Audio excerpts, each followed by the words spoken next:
He suddenly had a brilliant idea using a rivet.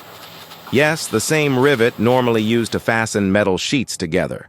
But of course, why stop at normal use when creativity can go rogue? Instead of simply fixing metal, he went above and beyond by stuffing hot glue into the rivet. Genius, right?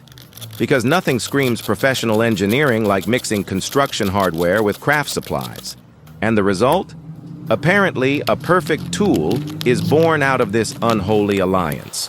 Want to see exactly how hot glue in a rivet turns into brilliance? Just follow this step by step and prepare to laugh.